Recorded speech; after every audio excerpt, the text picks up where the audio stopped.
Halo Besti, cuan lover. Assalamualaikum warahmatullahi wabarakatuh. Kembali lagi di channelnya Cak Nawi, channelnya orang-orang yang beruntung.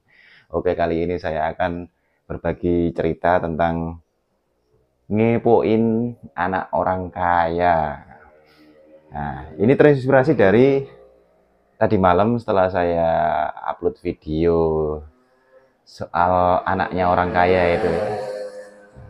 Ternyata setelah itu saya tertidur, saya bermimpi dengan teman saya yang anaknya orang kaya. Nah, dan sampai sekarang dia tetap kaya, teman-teman. Jadi, teman saya ini, saya punya teman. Dari kecil memang dia anak orang kaya gitu. Eh, sempat juga saya satu kelas sama dia, mulai SMP, mulai SMA, sampai kuliah. Oh, kuliah enggak. Dan sampai sekarang dia tetap kaya, teman-teman, dan dia ketemu di mimpi saya ketemu dia, berceritalah seperti itulah. Jadi dari sini eh, saya akan menjelaskan bagaimana lucid dream itu terjadi. Jadi lucid dream itu adalah sebuah mimpi yang memang ditunggangi oleh higher self ya. Jadi kita ini untuk berkomunikasi secara bahasa gelombang itu kita bisa melakukan melalui lucid dream. Nah, higher self itu menyampaikan sesuatu pesan kepada kita terkadang melalui mimpi itu. Makanya kita sering terjadi tadi malam saya mimpi gini, pasti ada tanda-tanda sesuatu. Itu sering terjadi di keluarga saya sendiri ya. Misalkan dulu ibu saya mimpi, nak kamu besok nilainya sekian ya. Ibu kok terasa kayak gitu angkanya, misalkan waktu itu danem sekolah itu nem nilai akhir sekolah itu ya sekian. Ternyata benar, keluarnya juga angkanya persis sekali. Dan tidak hanya itu, banyak cerita-cerita yang lain termasuk mimpinya bapak dan sebagainya. Nah, itu memang alam bawah sadar mengkomunikasikan kita melalui mimpi itu, melalui lucid dream. Lucid dream itu mimpi yang jelas, memang mimpi yang memang benar-benar terkoneksi ya. Jadi mimpi yang kita akses melalui feeling yang tepat. Jadi ketika saya upload video tadi malam, karena memang saya mengantusiaskan membahas soal anak orang kaya, yang memang anak orang kaya ini kan memang beruntung ya dia. Dia nggak pernah memikirkan bagaimana caranya dia menjadi kaya, bagaimana caranya dia menjadi orang yang beruntung. Tiba-tiba saya mak berdunduk jadi anaknya orang kaya. Kan begitu ceritanya. Tapi desain kehidupan tidak seperti itu sebenarnya. Sebelum dia hidup pun dia sudah menentukan itu gitu. Sebelum dia dilahirkan di dunia, dia sudah menentukan itu. Cak Nawi kok tahu loh. Nanti tak bahas ya di sesi-sesi nanti soal bagaimana kita ini sudah menjadwalkan diri untuk menjadi itu. Nah, di dalam proses berjalannya kehidupan kita ini kan bermain game. Jadi kita ini kan sedang menjalankan permainan dunia. Jadi di mana permainan itu ya untuk kita bisa tahu dengan kita yang dimainkan sama higher self itu ya memang kita melalui cheat. Kalau di dalam game itu ada cheat ya. Kalau cheat itu kan bahasanya kecurangan untuk menjadi menang gitu kan. Jadi ada istilah cheat itu kan bagaimana cara menang dengan cara yang cepat gitu kan. Jadi misalkan kita kalau main game, kalau dulu tuh main game apa Empire gitu ya, itu kita ada kode-kode tertentu, ada jalan jalan pintas untuk bisa menjadi menang. Misalkan langsung segera kita mengeluarkan pasukan kita tiba-tiba menjadi banyak gitu kan. Nah, di dalam dunia semesta pun seperti itu, ada cheat-nya. Kalau di agama, ya kan, ada kalau kita minta kaya kita zikir sholawat 1000 kali misalkan satu malam atau 400 kali setelah sholat isya misalkan kan. Nah, tapi terkadang cheat itu tidak berlaku kepada kita. Itu juga dilakukan di dalam teman-teman. Saya sudah ngelakuin ini tapi kok belum kaya gitu kan. Saya sudah seperti ini kok belum kaya, belum sukses dan sebagainya.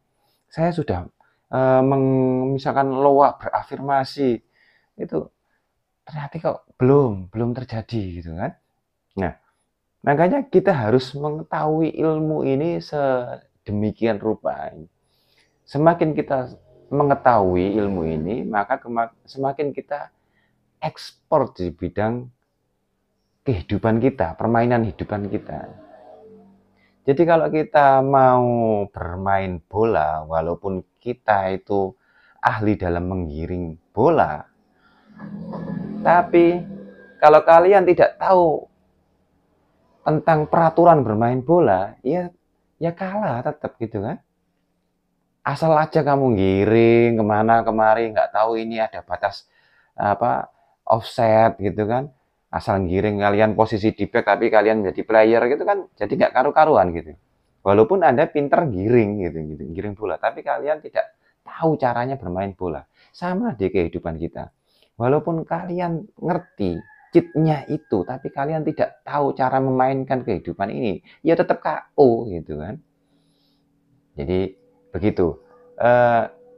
Kembali ke kepoin ya. Ketika saya mengkepoin tentang anak, bahasanya apa? Gibahin. Kita menggibahin anak orang kaya. Menggibahin tapi dari segi positif ya. Anak orang kaya itu beruntung dan sebagainya. Tiba-tiba gitu dan enak lah intinya kehidupannya. Nah, dengan begitu akses kita itu tiba-tiba terconnecting dengan apa yang kita ceritakan itu. Makanya kalau kita itu ngomong ya, kalau kita itu menggibah, enak gibah yang baik-baik gitu.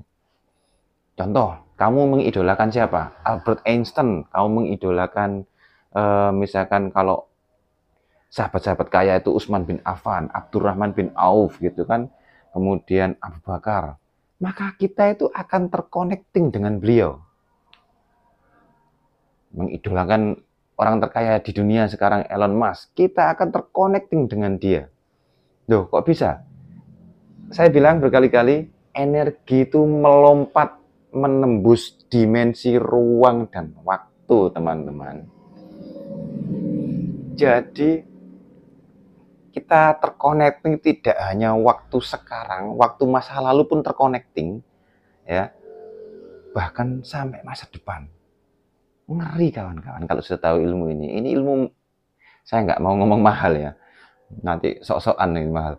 Yang jelas ilmu ini sangat luar biasa. Kita sampai nantinya kita akan mengetahui, kita akan melakukan perenungan yang sangat mendalam bagaimana proses surga dan neraka itu.